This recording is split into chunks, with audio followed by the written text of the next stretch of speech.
మీ అందరికీ వంకాయ మునీర్ తెలుసు కదా. ఆ వ్యక్తి భారతదేశానికి 3 రకాల వార్నింగ్స్ ఇచ్చాడు. వార్నింగ్ నెంబర్ 1, మీ జియోగ్రఫికల్ ఇమ్యూనిటీ ఏదైతే మీ దేశానికి ఉందో దానికి పాకిస్తాన్ భంగం కలిగిస్తుంది. ఇక్కడ జియోగ్రఫికల్ ఇమ్యూనిటీ అంటే ఏంటంటే, మనం ఇండియాని జియోగ్రఫికల్ పాయింట్ ఆఫ్ వ్యూలో మనం చూస్తే నార్త్ వెస్టర్న్ ఫ్రంట్ తప్పితే సౌత్ ఈస్ట్ అవనివ్వండి, సౌత్ అవనివ్వండి, సౌత్ వెస్ట్ అవనివ్వండి, వెస్ట్ అవనివ్వండి, నార్త్ వెస్ట్ అవనివ్వండి, నార్త్ అవనివ్వండి, ప్రతి ఒక్క దగ్గర మనం న్యాచురల్ గా ప్రొటెక్ట్ అయ్యి ఉన్నాం. మనం కిందంతా సముద్రం ఉంది, నార్త్ వెస్ట్ లో హిమాలయాలు, కొండలు ఇవన్నీ ఉన్నాయి. కాబట్టి భారతదేశానికి వచ్చిన ఏ ఇన్వేడర్ అయినా ఆ నార్త్ వెస్ట్ ఏరియా నుంచే వచ్చాడు. అందుకని మనకి భారతదేశానికి న్యాచురల్ గా జియోగ్రఫికల్ ఇమ్యూనిటీ ఉంది అంటారు. దానికి బ్రేక్ వేస్తాడంటే ఈ వంకాయ Munir. Warning number 2, as usual గా పాకిస్తాన్ ఎప్పుడు చెప్పేది న్యూక్లియర్ ఆయుధాలు మీ మీద ప్రదర్శిస్తామని. వార్నింగ్ నెంబర్ 3, ట్రంప్ గారితో కుమ్మక్కే వచ్చిన స్టేట్మెంట్ ఇది. ఒళ్ళు బాగా కొవ్వెక్కి కొంచెం జెలసీతో వస్తే ఇలాంటి స్టేట్మెంట్లు బయటకు వస్తాయి. భారతదేశానికంట ఎకనామిక్ గా డ్యామేజ్ చేయడానికి పాకిస్తాన్ సాయశక్తిలా ప్రయత్నిస్తుంది అని 3వ వార్నింగ్. ఇక్కడ 2 విషయాలు మీకు చెప్దాం అనుకుంటే మీరు జాగ్రత్తగా వినాలి. ఇక్కడ సరే వ్యక్తి ఏదో బాగుతుంటాడు, ఎందుకు సీరియస్ గా తీసుకోవాలంటే ఇలాంటి స్పీచ్ ఒకటి ఆయన ఏప్రిల్లో ఇచ్చాడు. ఆయన ఏప్రిల్ 15, 14 ఇస్తే 22న పెహల్గాం జరిగింది. మన దేశంలోకి బార్డర్ దాటి ఉగ్రవాదులు వచ్చి మన సివిలియన్స్ ని చంపేశారు. Tourist spot. కరెక్ట్ గా దానికి 2 వారాల ముందు ఆయన చెప్పిన స్టేట్మెంట్ ఏంటి? We are different from Hindus. ఇది ఆయన మాట్లాడిన మాట.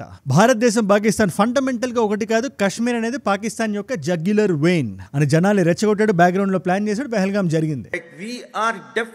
The Hindus in every possible aspect of life. తర్వాత మనం ఆపరేషన్ సింధూర్ చేసాం. ఇలాంటి బెదిరింపులే మళ్ళీ వచ్చే మన సైడ్ న్యూక్లియర్ ఆయుధాలు వేస్తామని చెప్పి పాకిస్తాన్ ఏదైతే న్యూక్లియర్ బ్లాక్మెయిల్ చేస్తూ ఉంటుందో దాన్ని మనం బస్ట్ కూడా చేసాం. మనం వాళ్ళ ఎయిర్ బేస్ మొత్తాన్ని తగిలెట్టేసాం. మళ్ళీ ఇదే అసీం మునీర్ వచ్చి వంకాయ ప్రదర్శనలు చేస్తున్నాడు. అండ్ ఇక్కడ 2వ కీ టేక్వే చాలా ఇంపార్టెంట్. మనకి డీజేటీ అని ఒక వ్యక్తి మనకు అండగా ఉన్నాడు అని ఒక నమ్మకం ఆయనకు ఉంది. ఇది కూడా నేను మళ్ళీ రీఇన్ఫోర్స్ ఎందుకు చేస్తానంటే, రీసెంట్ గా మనకి గాజా పీస్ సమ్మిట్ గురించి మనం మాట్లాడుకున్నాం. మనం షర్మ్ ఎల్ షేక్ లో ఏదైతే ఈజిప్ట్ లో జరిగిందో అక్కడ ఆ స్పీచ్ లో డీజేటీ గారు మాట్లాడుతూ పాకిస్తాన్ నుంచి ప్రైమ్ మినిస్టర్ వచ్చాడు, ఎక్కడ నా ఫేవరెట్ ఫీల్డ్ మార్షల్ అని చెప్పి డీజేటీ మంచి వైవిధ్యభరితైన స్పీచ్ ఇచ్చాడు. ఇది ఎందుకంటే రీసెంట్ గా ఎక్కడ డీజేటీ గారిని కలిసినా కూడా పాకిస్తాన్ నుంచి వీళ్ళిద్దరూ కలిసి వెళ్తున్నారు. ఆ రేరత్ మిల్లర్స్ మన నుంచి కొనుక్కోండి, మా రుమాల్లో చిల్లరేయండి అని చెప్పి అసీం మునీర్, షేబాజ్ షరీఫ్ ఎక్కడికి వెళ్ళినా కలిసి వెళ్ళి, ప్లస్ షేబాజ్ షరీఫ్ అనే వ్యక్తికి ఇప్పుడు అంత పాకిస్తాన్ అంత పవర్ లేదు అని మనం చెప్పడానికి ఈ స్పీచ్ లో ఎగ్జాంపుల్. షరీఫ్ అనే ప్రస్తావన ఎక్కడ వచ్చినా అక్కడ వంకాయ అనే ప్రస్తావన కూడా రావాలి, అసీం పేరు బయటికి రావాలి అని చెప్పి అక్కడ కండిషన్ పెట్టినట్టు ఉన్నాడు ఆయన. సో ప్రతిసారి డీజేటీ ఆయన పేరు తీస్తున్నారు. దీన్ని చూసి పొంగిపోయి ఆయన ఈయన ఇస్తున్న స్పీచ్ లో డీజేటీ గారిని పొగడడం, భారతదేశానికి ధమ్కీలు ఇవ్వడం, ఈ 2 ఒకటే స్పీచ్ లో జరుగుతున్నాయి. మీరే ఒకసారి వినండి. డీజేటీ గారి గురించి మాట్లాడుతూ ప్రపంచ వ్యాప్తంగా రకరకాల కాన్ఫ్లిక్ట్ ఆపేసాడిన వీరుడు, ధీరుడు, సూర్యుడు అని చెప్పి చాలా ఇంట్రెస్టింగ్ పదప్రయోగం చేస్తున్నాడు డీజేటీ మీద. Led by President Trump, who is genuinely a man of peace, who has relentlessly and untiringly worked throughout these months, day in and day out, to make this world a place to live with peace and prosperity. సరే, ఇదంతా ఎందుకు జరుగుతుంది? Sudden గా మళ్ళీ వచ్చి భారతదేశం మీద ఎందుకు ఇలా విషయం చిమ్ముతున్నాడు అంటే, ఆఫ్ఘనిస్తాన్ కి పాకిస్తాన్ కి జరుగుతున్న గొడవని కూడా వాళ్ళు భారత్ కి ఆపాదిస్తున్నారు. భారత్ వెనకుండి ఇది నడిపిస్తుంది, ఆఫ్ఘనిస్తాన్ వెనకుండి పుష్ చేస్తుంది ఢిల్లీనే అని నేను చెప్పట్లే, సెల్ఫ్ గోల్ ఖ్వాజా చెప్తున్నాడు. మీరే ఒక్కసారి వినండి. I have my doubts कि ये होल्ड करेगा, क्योंकि तालिबान जो है ना वो मैंने जिस तरह आपको कहा है ना कि वो इस वक्त उनके जो फैसले जो है ना वो सारे दिल्ली से स्पॉन्सर हो रहे हैं. ప్లస్ ఈ ఎంటైర్ సిచ్యువేషన్ లో ఎకనామిక్ గా భారత్ ని వీకెండ్ చేస్తాం అనే మాట వాడడాన్ని మాత్రం మనం చాలా జాగ్రత్తగా పరిశీలించాలి. ఎందుకంటే వాళ్ళు పాకిస్తాన్ తో కంపేర్ చేస్తే మనం ఎక్కడో ఉన్నాం. మనం అందుకే ఎప్పుడు ఎకనామిక్ గా పాకిస్తాన్ తో మనం కంపేర్ చేసుకోకూడదు. కంపేర్ చేసుకుని కార్నర్లు ఎగరేయడం మంచి విషయం కాదు. మన చూపు ఎప్పుడు చైనా మీద, అమెరికా మీద ఉండాలి in terms of GDP. But దాన్ని పక్కన పెడితే ఇవాళ పాకిస్తాన్ మనం రెచ్చగొడుతుందని మనం రెచ్చిపోతే, ఆ యుద్ధంలోకి మనం దిగితే, మన స్టాక్ వాల్యూస్ కానీ, మన ఇన్వెస్టర్స్ కానీ, రీసెంట్ గా మనకి foreign direct investment highest FDI మనకి విశాఖపట్నంలో వచ్చింది. గూగుల్ డేటా సెంటర్ రూపంలో ఒక $13 బిలియన్ ఎంతో మనకి ఇన్వెస్ట్మెంట్ పడుతుంది ఇక్కడ. ఇలాంటి ఇన్వెస్టర్స్ అందరూ భారత్ ఒక వార్ లో ఉంది అని ఊహించుకుంటే వాళ్ళు కొంచెం వెనకడుగు వేస్తారు. దీన్ని మనసులో పెట్టుకుని భారతదేశాన్ని లాగుదాం అని చేస్తున్న ప్రయత్నం ఏది. అందుకే మనం జాగ్రత్తగా ఉండాలి. ఇది వంకాయ గడే కదా, వీడి మాటలకు ఎందుకు వెయిట్ ఇవ్వడానికి పక్కన పెట్టకుండా మన బార్డర్ సెక్యూరిటీని బాగా స్ట్రెంథెన్ చేసి, ఇంటెలిజెన్స్ ఇంకా బలపరిచి నడుచుకోవాలి. అట్ ద సేమ్ టైం మన ఎకానమీకి భంగం కలగకుండా చూసుకోవాలి. ఏదైతే Donald Trump my favourite field marshal అన్నాడో అదే డొనాల్డ్ ట్రంప్ మీద ఇవాళ US లో 70 లక్షల మంది 7 మిలియన్ పీపుల్ రోడ్ల మీదకి వచ్చేసి రకరకాల ఊళ్ళల్లో, అది మినియాపోలిస్ అవనివ్వండి, న్యూయార్క్ సిటీ అవనివ్వండి, బాస్టన్ అవనివ్వండి, శాండియాగో అవనివ్వండి, మీరు రోడ్ల మీద ఒకసారి మీరు విజువల్స్ చూస్తే మీరు స్టన్ అవుతారు. దాని గురించి ఇవాళ మనం మాట్లాడాలి. ఆ ప్రొటెస్ట్ ఏదైతే నడుస్తుందో, no thrones, no crowns, no kings అని, దీని మీద డీజేటీ గారు రియాక్ట్ అవుతున్న విధానం కూడా చాలా డిస్టేస్ట్ఫుల్ గా ఉంది. అసలు ఒక లీడర్ ఇలా రియాక్ట్ అవుతాడా అనే విధంగా ఉంది. ఆయన కూడా అర్థమైపోయిందేమో ఇంకా 3 years నేను దిగిపోతాను కదా, మాక్సిమం మనం ఎంజాయ్ చేయాల్సినంత ఇప్పుడే చేసేద్దాం అని ఫిక్స్ అయిపోయినట్టున్నాడు. అందుకని వాళ్ళు అమెరికాలో జరుగుతున్న మొత్తం ప్రపంచం మొత్తాన్ని ఎఫెక్ట్ చేస్తుంది కాబట్టి మనం ఖచ్చితంగా మాట్లాడాలి. జియో పాలిటిక్స్ దృష్టికోణంలో చూస్తే మనకి అమెరికా ఇంపార్టెంట్, పాకిస్తాన్ కూడా ఇంపార్టెంటే. అందుకని ఈ రెండింటిని కలిపి ఒక వీడియోలో నీట్ గా కాంపాక్ట్ గా ప్లేస్ చేసేస్తాం. అండ్ ఇలాంటి ఇంపార్టెంట్ వీడియో నా సైడ్ నుంచి మీకు రోజుకి ఒకటి వస్తుంది ఎవ్రీ సింగిల్ డే. మనకి లోకల్ గా జరిగే ఇష్యూస్ నుంచి ఇలాంటి ఇంటర్నేషనల్ జియో పాలిటిక్స్ వరకు ప్రపంచంలో ఏ మూల ఎటువంటి కాంప్లికేటెడ్ సంఘటన జరుగుతున్నా దాని అందరికీ అర్థమైనట్టు 15-20 నిమిషాలు వీడియో చేసి మీ ముందు పెట్టేస్తాం. వీళ్ళు ఆఫీసుల నుంచి కాలేజీల నుంచి వెనక్కి వచ్చి మీరు నాకు 10-15 నిమిషాలు కేటాయిస్తున్నారు కదా, సిటీస్ నుంచి ఊళ్ళ నుంచి. మన పని మనకు ఉంటుంది, మన బాధ్యతలు మనకు ఉంటాయి. అట్ ద సేమ్ టైం ఒక 10 నిమిషాలు మనం చూస్తే ప్రపంచంలో ఏం జరుగుతుందో కూడా తెలుస్తుందని. మీరు ఇలా చూడడం వల్ల ఎంతమంది కొత్త వాళ్ళకి రీచ్ అవుతుందో తెలుసా? అలాంటి కొత్త వాళ్ళు మీరు గానీ ఉంటే నేను రోజు వీడియో పెట్టగానే మీ మొబైల్ ఫోన్స్ లో కూడా రావాలంటే మీరు కింద కనబడే సబ్స్క్రైబ్ బటన్ నొక్కి పెట్టేసుకోండి. డన్. ఇవాళ ప్రొటెస్ట్ గురించి మీకు అర్థం కావాలంటే డీజేటీ గారు రిలీజ్ చేసిన వీడియో మీరు చూడాలి. చూడడానికి చాలా వింతగా ఉంటది. మీరు ముందే చెప్తున్నాను నేను, ఏంటి గలీజ్గా ఉందని మీరు ఫీల్ అవుతారు, బట్ స్టిల్ డీజేటీ గారు షేర్ చేశారు, అది మీరు చూడాలి. అంటే వాళ్ళు ఆయన సొంత దేశంలో ఉండే ప్రజల మీద ఆయనకి ఎలాంటి అభిప్రాయం ఉందో మీరు ఒకసారి చూసి మీరు ఒక ఫైనల్ అభిప్రాయానికి రండి. మీరు కాంటెక్స్ట్ ఏంటి, డీజేటీ గారు తీసుకున్న డెసిషన్స్ గానీ, ఆయన ప్రజల మీద పెడుతున్న ఆంక్షలు గానీ, వేరే దేశాల మీద చేస్తున్న యుద్ధాలు గానీ, అది వెనిజువేలా అవనివ్వండి, ఇరాన్ అవనివ్వండి, ఇలాంటి దేశాల మీద ఒక బ్రూట్ ఫోర్స్ వెళ్ళిపోతున్నావు నువ్వు. దీనివల్ల మన దేశానికి లాంగ్ టర్మ్ లో నష్టం వస్తుందని చాలా జనాలు నమ్ముతున్నారు. నమ్మి రోడ్ల మీదకి వచ్చి ఇది రాజ్యం కాదు, దేశం ఇది, డెమోక్రటిక్ దేశం ఇది, ఇక్కడ రాజులు తల కిరీటాలు థ్రోన్స్ ఉంటాయంటే మేము ఒప్పుకోము, మేము ఇది మీకు వ్యక్తపరచడానికి ఈ ప్రొటెస్ట్ మేము చేస్తున్నాం అనే మీనింగ్ వచ్చినట్టు ఒక ప్రొటెస్ట్ నడుస్తుంది. ఇప్పుడు ఈ ప్రొటెస్ట్ మీద రియాక్ట్ అవుతూ డీజేటీ గారు ఆయన ట్రూత్ సోషల్ ప్లాట్ఫామ్ మీద, ఆయన ప్లాట్ఫామ్ మీద ఒక వీడియో రిలీజ్ చేశారు. ఆ వీడియోలో ఏముంది, కింగ్ ట్రంప్ అని పెద్ద పెద్ద అక్షరాలతో రాసుండి, అది రియల్ వీడియో కాదు, ఏఐ జనరేటెడ్ క్లిప్. ఇప్పుడు ఈ వీడియోలో మీరు జాగ్రత్తగా చూడండి ఏమవుతుందో. ట్రంప్ గారు ఒక ఫైటర్ జెట్ లో దాని మీద రాసి ఉంటుంది, అలా ఒకేసారి టేక్ ఆఫ్ అయ్యి, మనకి ఫ్లయింగ్ లింగోలో అందరికీ అర్థమైనట్టు చెప్తున్నాను, ఫ్లైట్ కి వెయిట్ అనేది చాలా ఇంపార్టెంట్. అది ఫైటర్ జెట్ అయినా కూడా కొన్నిసార్లు హైట్ అది ఆల్టిట్యూడ్ మెయింటైన్ చేయడానికి ఫ్యూయల్ డంపింగ్ చేస్తుంటారు, ఫ్యూయల్ కూడా వెయిట్ కాబట్టి. అలాంటి డంపింగ్, కాకపోతే ఇక్కడ ఈయన చూపిస్తున్న వీడియోలో ఫ్యూయల్ లేదు, షిట్ ఉంటుంది కదా, హ్యూమన్ ఫీసిస్, దాన్ని ఆ ఫైటర్ జెట్ నుంచి ఓపెన్ చేసి జనాల మీద, సొంత అమెరికన్ ప్రజల మీద ఎవరైతే ప్రొటెస్ట్లు చేస్తున్నారో వాళ్ళ మొహాల మీద పడుతున్నట్టు ఒక వీడియో రిలీజ్ చేశాడు ఆయన. ఇది ఎంత డిస్టేస్ఫుల్ గా ఉందో నేను చెప్పాల్సిన అవసరం లేదు, మీకే అర్థమైపోయి ఉంటుంది. ప్లస్ ప్రపంచ నలుమూలల్లో ఉండే జియో పొలిటికల్ అనలిస్టులు కూడా అమెరికా ఇంత దిగజారిపోయి ఎప్పుడూ లేదు in terms of the leadership. A president ఇలాంటి వీడియోస్ అవి షేర్ చేయట్లేదు. ఆయన చేస్తున్న కూడా ఏంటి, ఆయన ప్లాట్ఫామ్ లో. ప్లస్ అక్కడ మొత్తం ట్రంప్ సపోర్టర్లు ఉంటారు, భేష్ అని రాస్తుంటారు. ఇన్ఫాక్ట్ జేడీ వ్యాన్స్ కూడా ఆయన ఒక పోస్ట్ పెట్టాడు, ఆయన ట్రంప్ ఇట్లా కిరీటం తొడుక్కుంటున్నట్టు, మీరు ట్రంప్ రాజ్ అనుకుంటే ట్రంప్ గారు రాజే అని చెప్పి. సో ఈ ఎకో సిస్టమ్ లో, ఈ సోషల్ మీడియా ప్లాట్ఫామ్ ఏదైతే ఉందో అందులో ట్రంప్ గారికి మంచి సపోర్ట్ ఉంది. కానీ మనం బయటికి వచ్చి రెగ్యులర్ జనాల్ని మనం చూస్తే, వాళ్ళతో మాట్లాడితే, ఎవరికైనా మీరు ఏ పార్టీకైనా సపోర్ట్ చేయండి, అది భారతదేశం అయినా కూడా, మీరు ఏదైనా ఒక లీడర్ వచ్చి ఇన్ఫ్లేషన్ ని పెంచేసి, ధరలు పెంచేసి, డబ్బులు లేకుండా చేస్తే, రైట్ వింగ్ అయినా లెఫ్ట్ వింగ్ అయినా ఏ వింగ్ అయినా కూడా ఆ లీడర్ మీద కొంచెం మనకు అసంతృప్తి ఉంటుంది. మనకి నచ్చిన లీడర్, మనం ఓటు గుద్దిన లీడర్ అయినా కూడా. అలాగే ట్రంప్ సపోర్టర్స్ కూడా మనకి అప్రూవల్ రేటింగ్స్ ఉంటాయి అమెరికాలో, అవి కంటిన్యూస్ గా చేస్తానే ఉంటారు. జనరల్ గా ఎలక్షన్ ముందు ట్రంప్ గారు చాలా ఎక్కువ ఉంది. ఇప్పుడు ఆ నంబర్ మనం చూస్తే 44% పడిపోయింది. అంటే 56% మంది ట్రంప్ గారు కరెక్ట్ విషయాలు చేయట్లేదు అని ఒప్పుకుంటున్నారు. ఎవరు, ఇమిగ్రేషన్ నచ్చిన వాళ్ళే. ఇప్పుడు ఈ అప్రూవల్ రేటింగ్స్ లో కూడా మీరు కొంచెం జూమ్ అవుట్ చేసి, ఎక్కడెక్కడ ఏ డిపార్ట్మెంట్స్ లో ట్రంప్ గారు చేస్తున్న పని వీళ్ళకి నచ్చట్లేదు, ఎక్కడెక్కడ నచ్చిందని మనం కొంచెం జూమ్ ఇన్ చేసి చూస్తే, అక్కడ ఇమిగ్రేషన్ మీద కానీ, సౌత్ బార్డర్స్ దగ్గర ట్రంప్ గారు ఏదైతే చేస్తున్నారు, ఎందుకంటే మెక్సికన్స్ చాలా మంది యూఎస్ వస్తుంటారు అన్చెక్డ్ గా, ఈ బార్డర్లు అది దాటేసి ఇండైరెక్ట్ గా ఇల్లీగల్ ఇమిగ్రేషన్ తో వాళ్ళు వచ్చి ఇక్కడ జాబ్ లో లాగేసుకుంటారని చెప్పి అమెరికన్స్ ఒక అసంతృప్తి ఉంది. దీనికి సంబంధించి ట్రంప్ గారు ఏవైతే పనులు చేశారో, డిపోర్టేషన్ కానీ, ఫ్లైట్ లేసి పంపించడం కానీ, ఇన్ఫాక్ట్ ఆయన చాలా అడ్వర్టైజ్ కూడా చేశారు దాన్ని. దాని మీద జనాలకు పాజిటివ్ రెస్పాన్స్ ఉంది, కరెక్టే చేస్తున్నాడు అని. కానీ ఎక్కడైతే డిస్కషన్ ధరల మీద కానీ, వేరే దేశాల మీదకి వెళ్ళి యుద్ధాలు ప్రకటించడంలో కానీ, క్వాడ్ లో ఆయన చేసిన ఇష్యూస్ గురించి కానీ, క్వాడ్ ఇప్పుడు నాన్ ఎగ్జిస్టెంట్ అయిపోయింది ట్రంప్ గారి వల్ల. లేదా ఎవరైతే ఫ్రెండ్లీ నేషన్స్ ఉన్నారు, భారత్ లాంటి దేశం, భారత్ ఒక దేశం మాత్రమే, బట్ స్టిల్ వేరే దేశాలతో కూడా ఎవరైతే ఫ్రెండ్లీ యూరోపియన్ నేషన్స్ కానీ, అలాంటి దేశాలను కూడా మీరు తొక్కిపెట్టి, మీరు కూర్చొని మాట్లాడి, మీరు అదే దేశాన్ని మీరు శత్రు దేశాల కింద మార్చే వైనాన్ని చాలా మంది అమెరికన్స్ ఎంజాయ్ చేయట్లేదు, హార్డ్ కోర్ రైట్ సపోర్టర్స్ కూడా.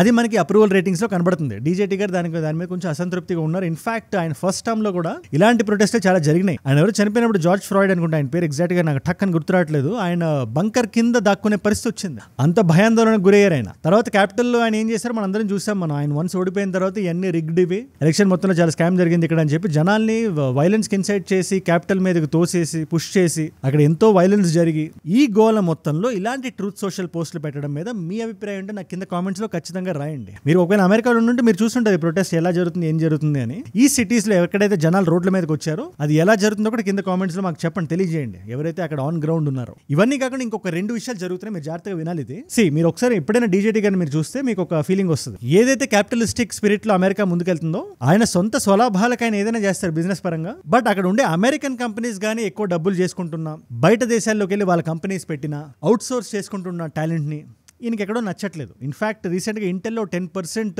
షేర్ ని అమెరికన్ గవర్నమెంట్ తీసుకుంది. ఇది కూడా ఎక్కడో జనాల్లో కొంచెం ఏదైనా మనం వెనక్కి వెళ్తున్నామా in terms of socialism side, మనం ఏదైనా ఒక టర్న్ తీసుకుంటున్నామా? మన దేశానికి డబ్బులు వచ్చేదే క్యాపిటలిస్టిక్ స్పిరిట్ వల్ల కదా, అదేమవుతుంది అని ఒక డౌట్ ఉంది. అట్ ద సేమ్ టైం ఈయన కానీ ప్రామిస్ చేసిన యుద్ధాలు ఆపకపోతే 24 hours లో రష్యాది యుక్రెయిన్ది నేను ఆపేస్తాను, ఆ యుద్ధం కానీ ఆయన ఆపలేకపోయినా. అలాస్కాలో సమ్మిట్ జరిగింది, పుతిన్ గారు వచ్చారు, వీళ్ళిద్దరు కూర్చొని మాట్లాడారు, అంతా అయిపోయింది. పుతిన్ గారు హ్యాపీగా వెళ్ళిపోయారు. ఆయన ఇన్ఫాక్ట్ అలాస్కా సమ్మిట్ లో ఎవరైనా గెలిచారు అంటే అది పుతిన్ గారే. మంచి రాజభోగ మర్యాదలు చేయించుకొని వెనక్కి వెళ్ళిపోయాడు ఆయన. ఆ నేల కూడా వాళ్ళదే నమ్ముతుంది రష్యా. ఎప్పుడో తక్కువ ధరకు అమ్మేసాం మేము 1860s, ఆ టైంలో 1867 అనుకుంటా రష్యన్ ఎంపైర్ అమ్మేసింది యుఎస్ కి. బట్ ఇన్ ఎనీ కేస్ ఇదంతా జరుగుతుంది, ఆ యుద్ధం అయితే ఆగట్లేదు. ప్రస్తుతానికి ఒక చిన్న సీస్ఫైర్ లాంటిది పెట్టాం అనుకుంటున్నారేమో కానీ రష్యా కంటిన్యూస్ గా వెళ్తానే ఉంది. అట్ ద సేమ్ టైం ఈ ఇజ్రాయెల్ అండ్ గాజా ఇష్యూ కూడా అలాగే ఉంది. నిజంగా సీస్ఫైర్ గానీ ఒక లాంగ్ టర్మ్ సీస్ఫైర్ గురించి కానీ బెంజమిన్ నెతన్యాహు గారు ఫిక్స్ అయ్యి ఉంటే ఈజిప్ట్ కి వచ్చేవారు. ఆయన షర్మ్ ఎల్ షేక్ వచ్చి ఆయన కూడా ఒక 2 మంచి మాటలు మాడేవాళ్ళు ట్రంప్ గారి గురించి. అలా కాదని చెప్పి ఆయన్ని ఇజ్రాయెల్ పార్లమెంట్ కి రప్పించి,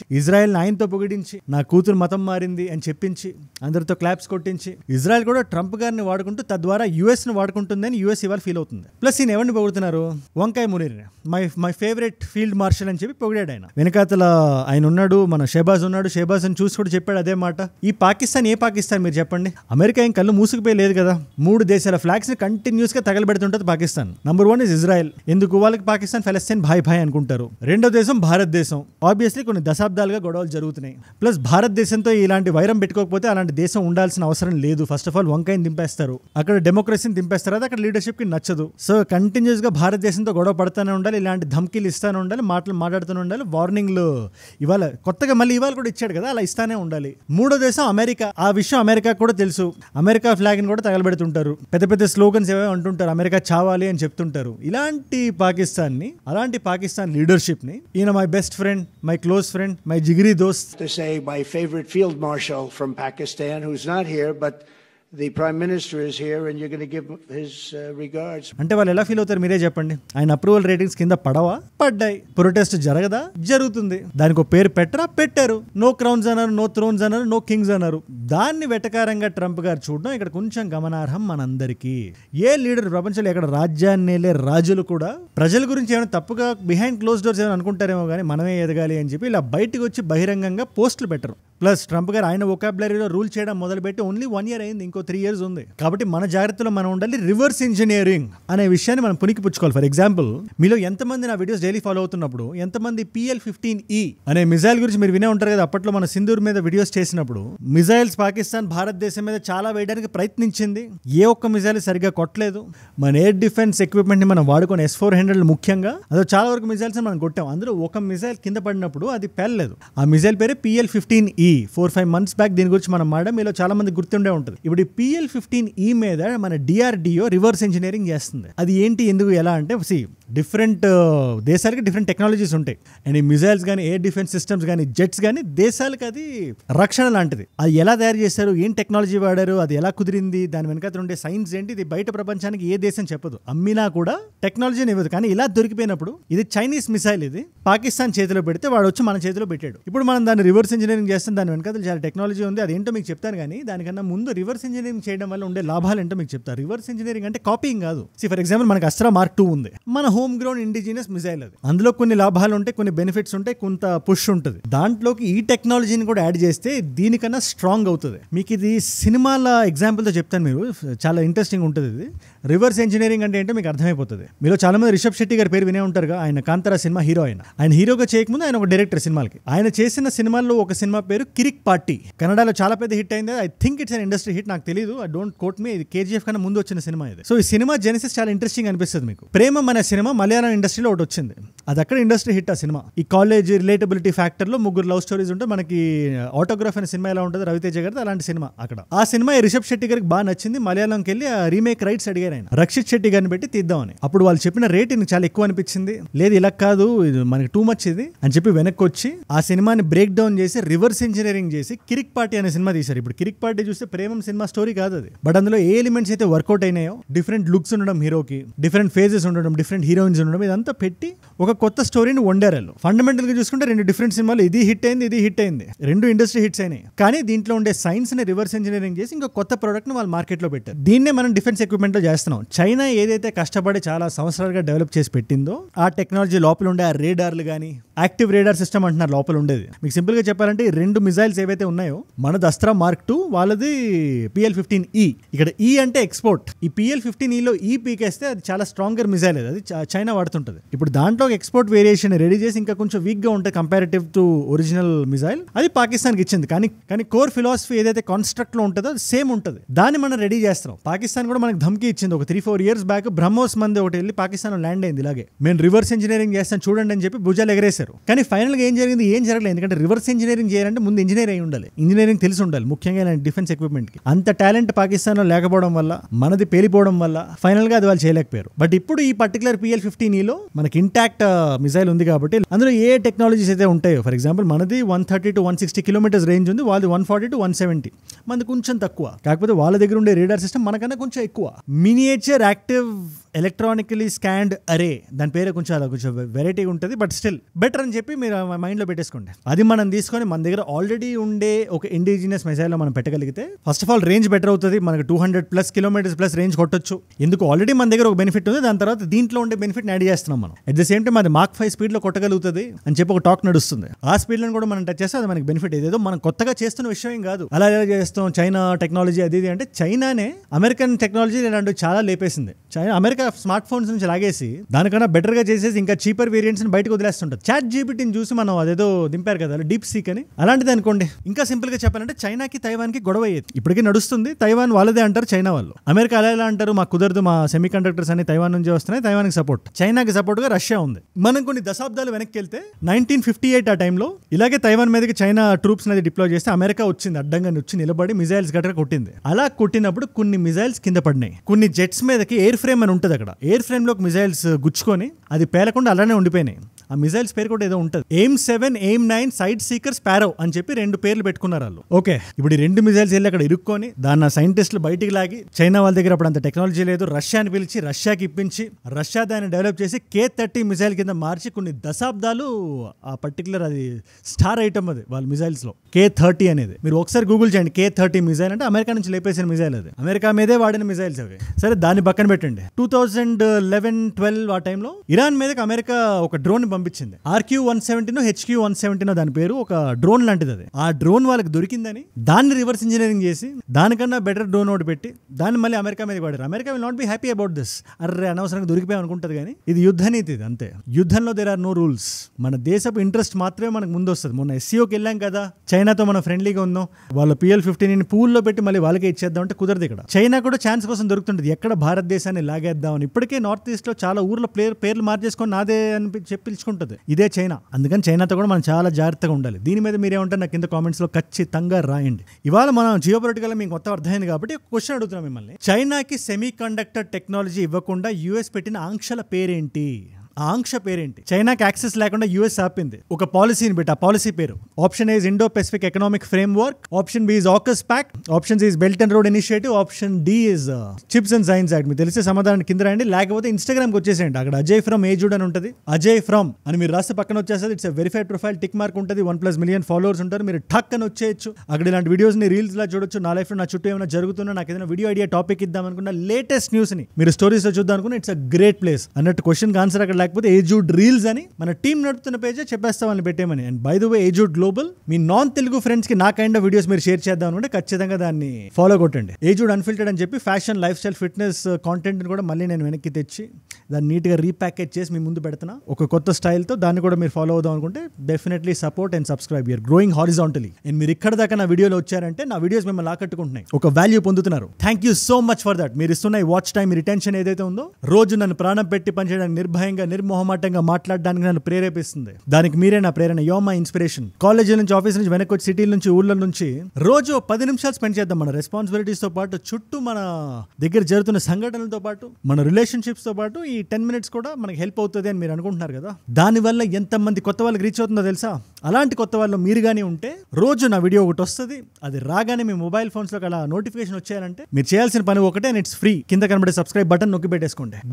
డన్. మీకోసం 2 కాంప్లిమెంటరీ వీడియోస్ పెడుతున్నా. అరుణాచలం గురించి ఒక వీడియో చేశాను నేను ఈ సంవత్సరం వెళ్దాం అనుకున్నా. సో దాని గురించి కొంచెం చదివి వీడియో చేశాను. ఆ వీడియో ఇక్కడ ఉంది. లేదు జియో పొలిటిక్స్ గురించి నేను తెలుసుకుందాం అనుకుంటే దట్ వీడియో ఇస్ హియర్. ముఖ్యంగా ఆఫ్ఘనిస్తాన్ క్రికెటర్స్ పాకిస్తాన్ చంపేసింది కదా, దాని గురించి చాలా మంది అడుగుతున్నారు. ఆల్రెడీ వీడియో ఉంది, క్లియర్ ఎక్స్ప్లెనేషన్ ఉంది. ఆ వీడియో ఇక్కడ ఉంది. మీకు ఏ వీడియో ఇంట్రెస్ట్ ఉంటే ఆ వీడియోని చూడండి. నేను మళ్ళీ మిమ్మల్ని రేపు కలుస్తా. మనందరం కలిసి పెరగాలి, కలిసి ఎదగాలి. Let us all grow together.